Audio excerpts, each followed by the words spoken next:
Welcome back to the deep dive.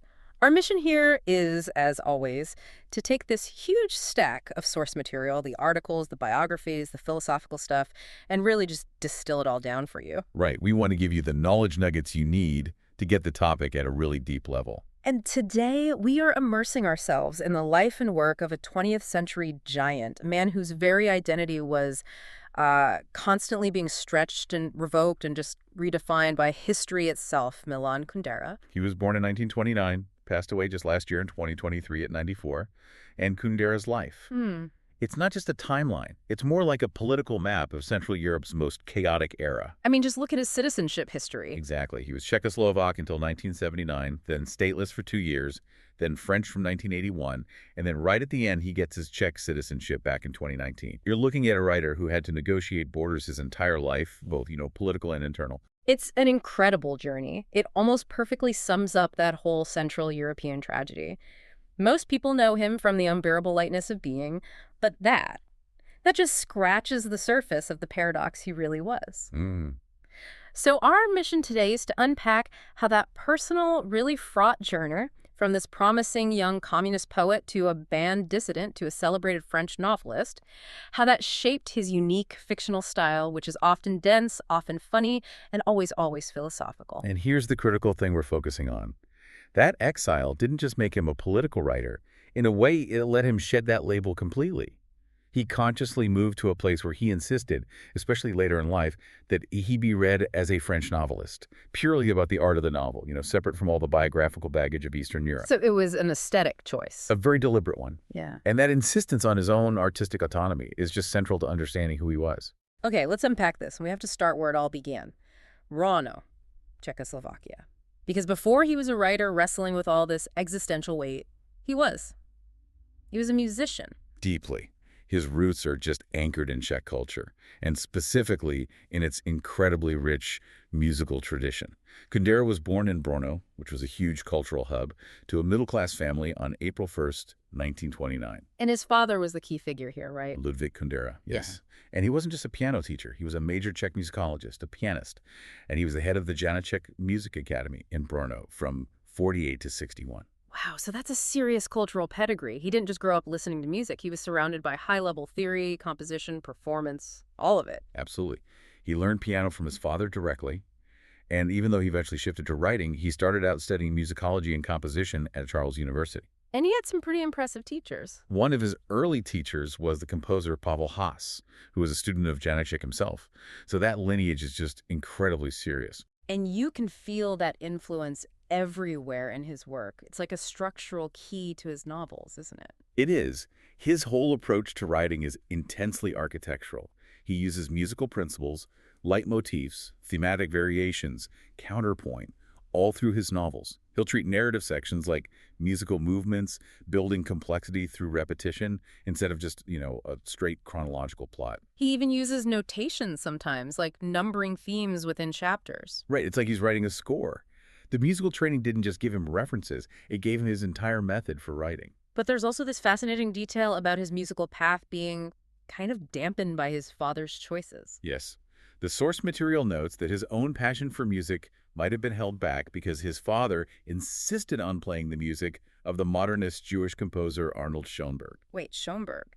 Why would playing Schoenberg hinder a young musician's career in Czechoslovakia at that time? Well, think about the political climate, especially after the communist takeover in 1948. Schoenberg was the definition of high modernism, international, complex, atonal, all things that were the exact opposite of the official doctrine of socialist realism. Which favored, what, simple, patriotic, state-approved art. Exactly, art that was accessible and had a clear moral message. By championing Schoenberg, Ludwig Kundera was already signaling a kind of aesthetic and therefore political nonconformity. It put the young Milan just a little bit outside the norm before he even started getting into political trouble himself. That tension between the rigid ideology of the state and the absolute freedom of artistic composition, it feels like the perfect crucible for a writer who would spend his life exploring totalitarianism through irony and complexity. It sets the stage perfectly for his messy, shifting relationship with communism. Which brings us right to his political history. Because we think of Kundera as this victim of communism, the dissident, but at the beginning, he was a true believer. He was. You have to remember the power of that movement after World War II, after the trauma of the Nazi occupation. For many, it felt like the only way forward. He joined the Communist Party of Czechoslovakia in 1947, when he was just 18. And there's that incredible quote from him about it. Yes, decades later, in 1984, he said, "Communism captivated me as much as Stravinsky, Picasso, and Surrealism." That is so telling. It frames communism not as a dry political theory for him, but as part of this heady revolutionary modernism. It was about tearing down the old world. Exactly. It was the radical future. But that relationship was unstable. And the consequences were huge. Just 3 years after joining, in 1950, he's expelled for the first time. And this wasn't just a minor thing. Under that regime, being kicked out of the party could ruin your life, your career, your education, everything. And that trauma becomes the engine for his first great novel. Right. The joke. Precisely. The whole novel is built around that kind of bureaucratic betrayal, where a casual, ironic comment becomes a political crime with devastating consequences.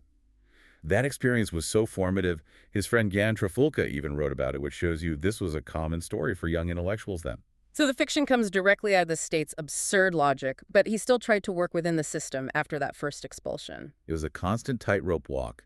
He was readmitted to the party in 1956. And this period, the mid-50s, is crucial because he published some early works that, well, they're described as uncontroversial propaganda. What kind of works are we talking about? A poetry collection called Man, A Wide Garden in 53, and an epic poem, The Last May in 55, which was dedicated to Julius Fučík, a national hero executed by the Nazis. So these were pragmatic moves. Very. They got him benefits, he got access to publishing, he got academic posts.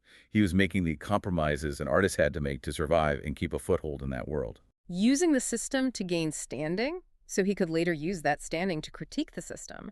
You can see that shift happening as things start to thaw a little in the 1960s. Yes, the climate of the 60s lets him move from that conformity to a more reformist stance. But the final break comes when that window of freedom just slams shut. He's expelled for the second and final time in 1970. And the lead up to that, of course, is the Prague Spring of 1968. He was a reformist, and he was involved in all that intellectual ferment. You can see it clearly in the speech he gave in 1967 at the Czech Writers' Union Congress. Yeah. He made this powerful argument for maintaining cultural independence, for intellectual sovereignty, which was a clear challenge to Soviet dominance. That demand for a space free from politics. That's his lifelong project in a nutshell. But then, in August 68, the tanks roll in. And the price becomes real. He loses his job as a lecturer at FAMU, the film school, where he taught since 1952. His books, including The Joke, are immediately banned. And this is where it gets so interesting, because you see his very Kunderian pragmatism emerge in how he responds, which is so different from someone like Václav Havel. Their public arguments from that time are fascinating. They both obviously opposed the Soviet crackdown, but Kundera argued in print for calm, for intellectual sobriety. He urged a retreat, saying things like, "Nobody is being locked up for his opinions yet." But the really provocative line was his speculation that the significance of the Prague Autumn may ultimately be greater than that of the Prague Spring. That's the crucial line. Havel was moving towards open defiance, living in truth the heroic dissident stance. Kundera was arguing for strategic retreat. He thought the long, dark struggle of the autumn would require intellectuals to explore the deep internal dimensions of what happened, not just engage in a political confrontation that would lead to martyrdom. So he was already thinking about his idea that just condemning totalitarianism isn't enough for a novel. The focus had to be existential, not just political. Exactly. He was basically saying that rash defiance was counterproductive. He favored a quiet, internal, cultural survival, a kind of philosophical resistance over immediate public martyrdom. And that sense of strategic retreat, knowing it was impossible to be a free artist there, it translates into actual physical exile. By 1968, he'd already made a key connection with the French publisher Claude Gallimard, who encouraged him to leave. Gallimard even helped smuggle the manuscript for Life is Elsewhere out of the country. Kundera finally left for France in 1975. And the loss of identity wasn't just metaphorical, it was state-imposed. It was absolute.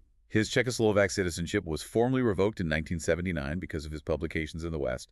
That left him stateless for 2 years, from 79 to 81. Can you imagine? For a writer so obsessed with identity and memory, to have his own officially erased, he finally got French citizenship in 1981, which gave him the stability he needed. And that exile seems to be what cements his artistic principle. It's like it gives him permission to finally shed the political label and just be a novelist. It's an aggressive declaration of artistic independence.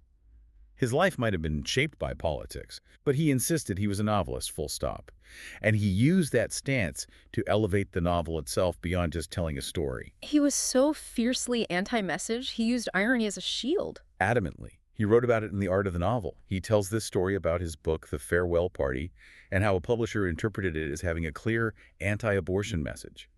And Kundera was delighted. His conclusion was that irony is the essence of the novel, and critically, irony doesn't give a damn about messages. That's such a brilliant way to put it. The moment a novel gives you a clear moral answer, it stops being a real novel in his view. It loses its ambiguity. It becomes a tool, a kind of propaganda, even if it's for a good cause.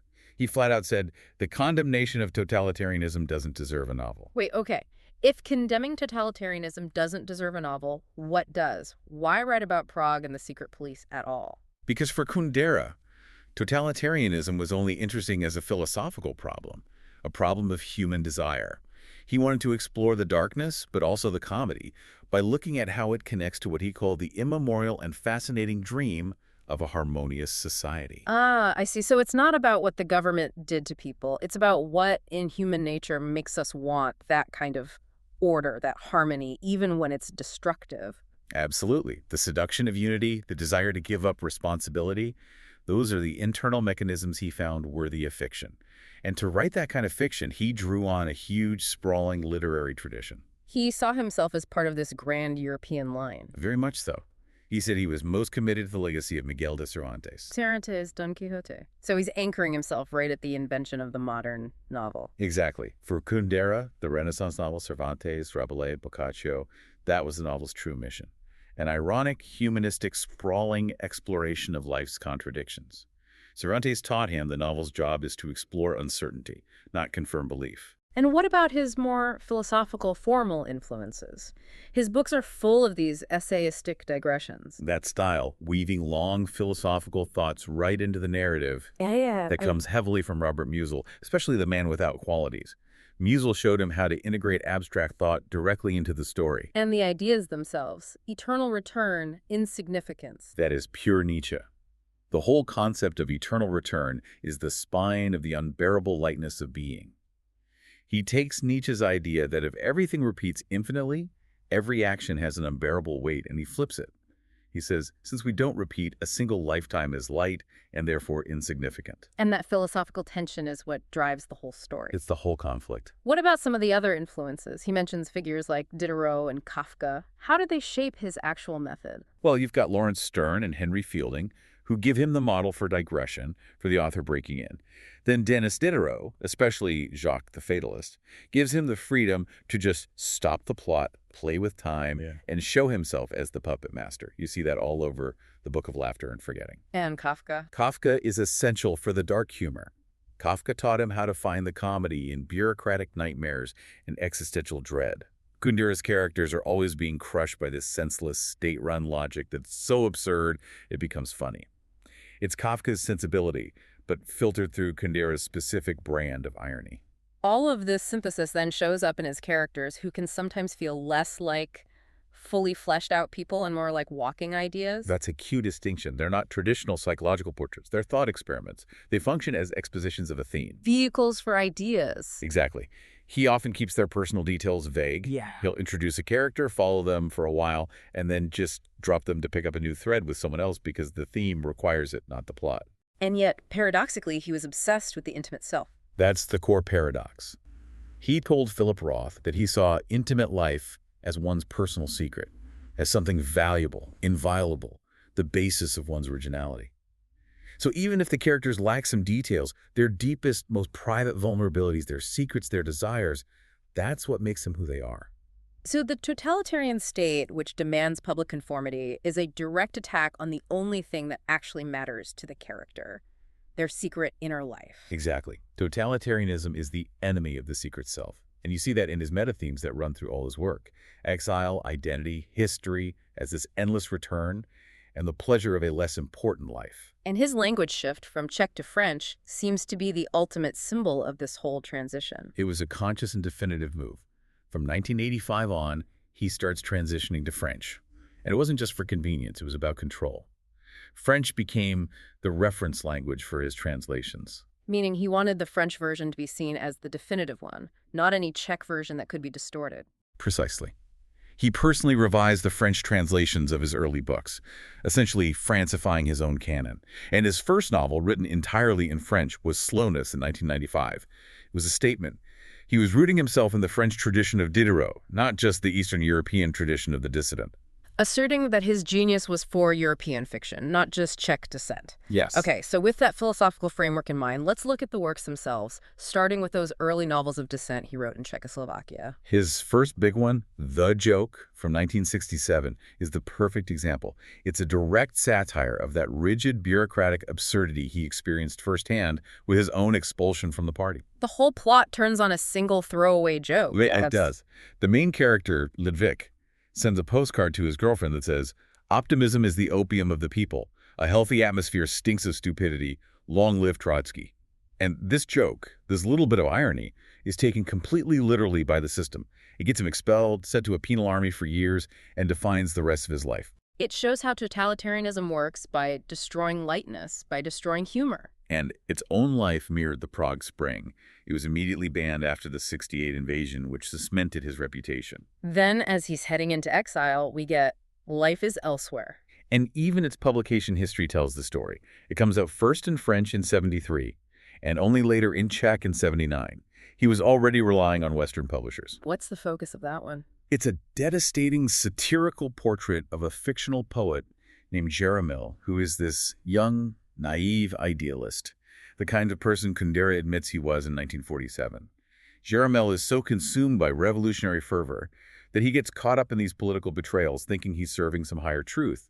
It's a brilliant critique of the revolutionary mindset itself. And it won the Prix Medicis in France, a major prize. It did. And then you have the Farewell Waltz from that early period as well. These books set the stage for everything that comes next. And the first major work after he moves to France is The Book of Laughter and Forgetting in 1979. This one feels like a real transition. It is. It's famous for its unusual structure. It's not quite a novel, not quite a short story collection. It's a mix of fiction, authorial musings, structured in 7 distinct parts. And what's the big theme here? The central theme is the political power of memory and the horror of historical erasure. He tells that famous story about the Czech leader, Clementis, who was purged and then literally airbrushed out of official photos. The novel argues that memory is a battleground, that totalitarianism tries to control the past by just making it disappear. And if that book established him as this master of fragmentation, his next one, The Unbearable Lightness of Being, made him a global literary star. This is the masterpiece from 1984. The core of it, as we talked about, is that philosophical idea about Nietzsche and eternal return. So let's break that down in the context of the story. How does that idea of lightness play out? Well, the novel follows Tomáš, a Czech surgeon, during the Prague Spring. He escapes to Zurich, but then inexplicably chooses to return to Prague, which is this act of self-sabotage that puts him in direct opposition to the new regime. And his punishment is to lose his status. Yes. He's barred from practicing medicine and is forced to work as a window washer. It's a fall from grace, but he finds this perverse kind of freedom in his new insignificance. He uses the job to arrange endless sexual encounters. So you have the heavy weight of history, the Soviet tanks, the repression, right alongside the comical, trivial lightness of his personal life. That is the Kunderian blend. He and his wife, Teresa, who craves weight while he embodies lightness, they eventually move to the country to escape history altogether. And their fate, an accidental death, is this final, trivial end to a life that was dominated by such heavy events. And the publication story in his homeland is tragic. It is. The book wasn't officially published in Czechoslovakia until 2006. Kundera was afraid it would be badly edited or distorted. That said, an expatriate translation had been circulating since 1985, so the Czech exile community read it immediately. Moving on, his later work, like the novel Ignorance from 2000, deals directly with the pain of coming home. Ignorance is about 2 Czech émigrés who return home decades after the Prague Spring. And it's all about the suffering of emigration, but in a very anti-sentimental way. He completely redefines nostalgia, doesn't he? He performs surgery on the idea. He says nostalgia isn't about missing home. He concludes it's something like the pain of ignorance, of not knowing. The pain is that you don't know what home is anymore because both you and the country have changed so much. That's brutal. It suggests memory is a trap. Exactly. He writes that memory can create rifts between people who ostensibly share a past. For the characters, emigration and even forgetfulness are what finally free them from pain. He attacks the whole myth of roots, the idea that there's some stable home to return to. And finally, his last novel, The Festival of Insignificance. Published in 2014, it's a short, late-career meditation, 4 friends in Paris, talking about relationships, triviality, the existential predicament. The reviews were pretty mixed. Some felt it was almost a self-parody. Some did. One critic called it a knowing, preemptive joke about its own superficiality. But it was his final word on the idea that maybe a less important life, one that accepts human triviality, is the most honest life you can live. Okay, given this lifelong insistence on being a novelist, not a political figure, it's deeply ironic that the biggest controversy of his later life was purely political, an alleged betrayal from 1950. The Miroslav Dvořáček denunciation controversy is incredibly complex, and we have to be objective here, just sticking to the archival facts. In 2008, the Czech weekly Respect reported that researchers found evidence suggesting a young Kundera had denounced a defector, Miroslav Dvořáček, to the secret police in 1950. And what was this evidence, exactly? The whole thing hinged on a single police station report. This report named Milan Kundera, student born 1.4.1929, as the informant who told them Dvořáček was in a student dormitory. So Dvořáček was an anti-communist agent who had slipped back into the country. Allegedly, yes. He was visiting a friend's ex-girlfriend. But the document, it wasn't a smoking gun, was it? No, and this is the crucial part. The police report was missing 2 key things that were normally included: Kundera's ID card number and his signature. The Czech Security Forces archive confirmed the document was authentic from the period, but they refused to draw any definite conclusions because of those missing identifiers. But the consequences for Dvořáček were horrific. Utterly devastating. He was sentenced to 22 years of hard labor. The prosecutor wanted the death penalty. He ended up serving 14 years, including time in a uranium mine. The sheer scale of that suffering is what made the accusations so explosive. And what did Kundera himself say after decades of silence? He denied it, absolutely. He broke his silence specifically to reject the informer tag.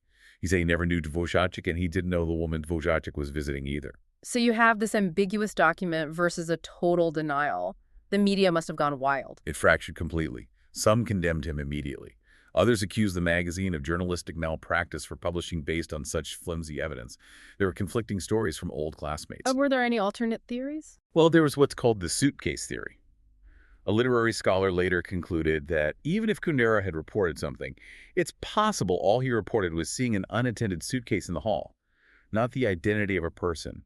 It's a detail that could have been twisted by the police. It's an agonizing case of historical ambiguity. And it's so fitting, in a dark way, for a writer obsessed with bureaucratic nightmares. And the global literary community came to his defense. 11 major writers, including 4 Nobel laureates like Garcia Marquez, Orhan Pamuk, J.M. Coetzee, they all signed a letter supporting him, basically saying the evidence was too flawed to ruin a man's reputation. Despite that controversy, his career was just showered with awards. He won almost every major European prize. The Prix Médicis in '73, the Jerusalem Prize in '85, which is for writers whose work focuses on individual freedom, the Austrian State Prize, the Herder Prize. And finally, a recognition from his home country's tradition, the Franz Kafka Prize in 2020. That Kafka Prize was significant. It came around the same time he was made an honorary citizen of Brno, his hometown. There was a sense of reconciliation. He even has an asteroid named after him, 7390 Kundera. So we circle back to where we started, the paradox of Milan Kundera. Born in Czechoslovakia in 1929, dies in Paris in 2023, having lived this famously private life, only breaking his silence to deny that one accusation. And his personal life was fiercely guarded by his second wife, Yura, who was his secretary, translator, gatekeeper, everything. He felt his life story was constantly being hijacked by outside forces, so he retreated to protect the art. And he saw himself as a French writer, yet he remains one of the Czech Republic's most famous, most complicated authors, especially after getting his citizenship back. Exiled, but never really gone. His whole life illustrates the central tension in his own books. And I think the key takeaway is how a single person's fate can be simultaneously insignificant, the whole lightness theme, and yet profoundly, crushingly impacted by huge historical forces. Yes. And that duality brings us right back to that provocative thought he left us with, the one about nostalgia. He said nostalgia is the pain of ignorance, of not knowing. So if emigration and forgetting are what finally freed his characters from pain, what does that say about the weight of memory that the history of Central Europe demanded of him? When is forgetting a necessary freedom, a way to find that lightness, and when is remembering an absolute moral duty? He gives us the question, but never the easy answer. Good. A question that only the reader, reflecting on their own history, can really answer. Thank you for joining us for this deep dive into Milan Kundera.